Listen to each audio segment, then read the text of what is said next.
time it is. It is time for Money Power Politics. There is a lot of uncertainty in our economy right now, just ask Jay Powell. But my next guest says there is one thing that is clear.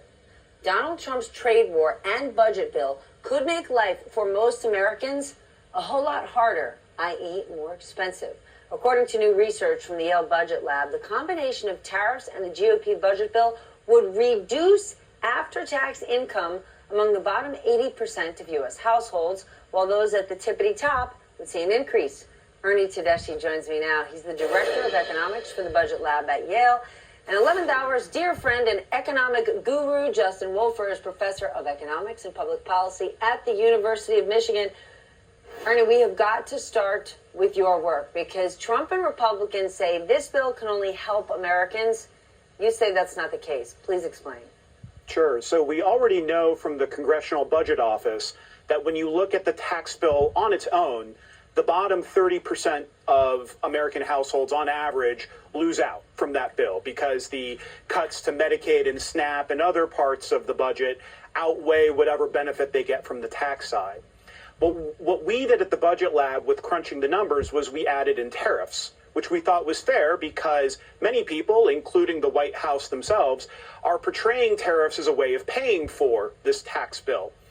But what we have to remember is that tariffs are a regressive tax. That means that they pinch working class families more than they do at the very top.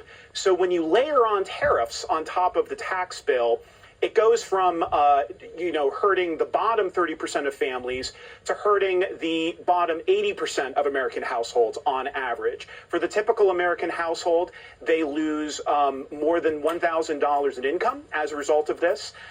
And it's only the very top, the top 10% that see a clear benefit when you combine the tax bill with the tariffs as a result. Justin, you say this might be the most important economic story right now. Why are you worried about this more than anything else? Because there's a lot of important economic stories.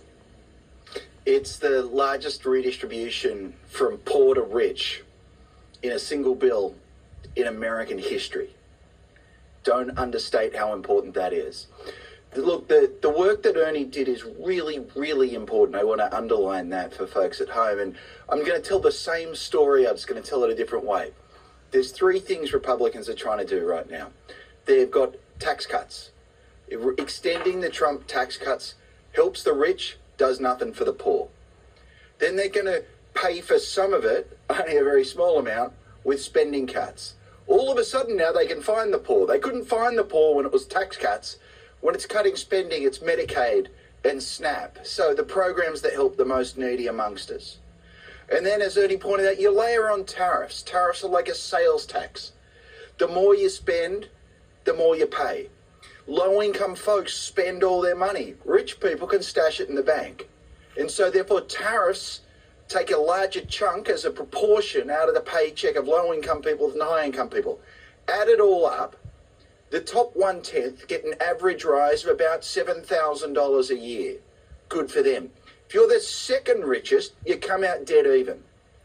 80%, fully 80% of the rest come out behind. So your family, unless you got driven to work today, or you have a butler, your family is going to be worse off as a result of this entire package.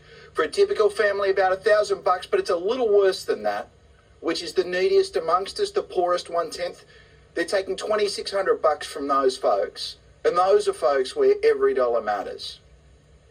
Well, Ernie, Goldman Sachs economists are now warning that Trump's spending bill keeps the national debt on track to hit unsustainable highs that we have not seen since World War II.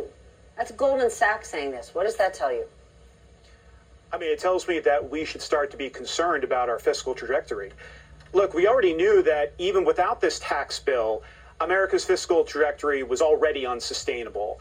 Even if this tax bill doesn't go forward and the 2017 tax law expires, our debt to GDP is going to go from 100%, which is nearly a record, the record being set just in the aftermath of World War II, to 118% in 10 years, well above the record. And that's if the tax bill doesn't pass.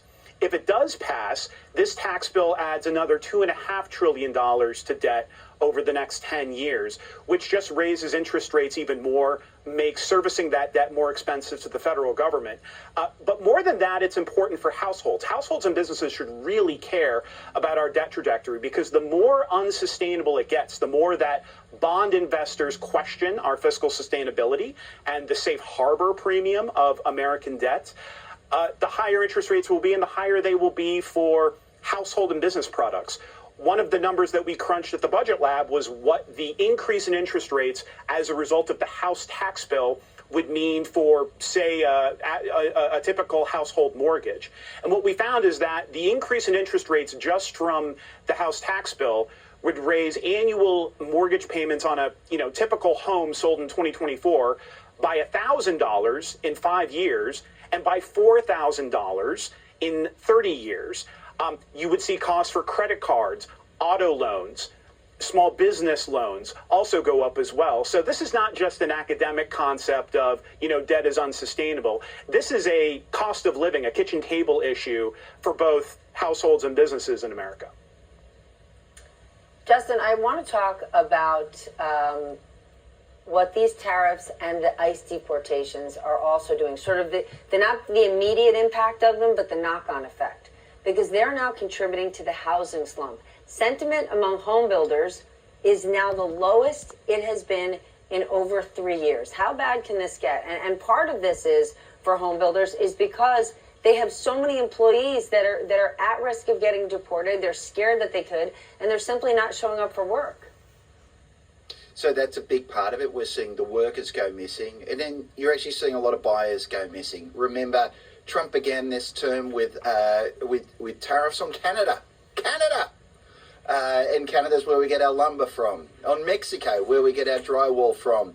Steel and aluminum now. And so a whole lot of folks, they're thinking about, can I afford a house? They've got to think about the things Ernie just said, which is interest rates are going up because of the debt trajectory. And there's immense uncertainty and a whole lot of costs. And remember, the thing about a house is you can choose not to build it this year. You might decide to try and wait Trump out, wait the tariffs out, and build it next year instead. And so if enough people do that, that can really hurt a sector.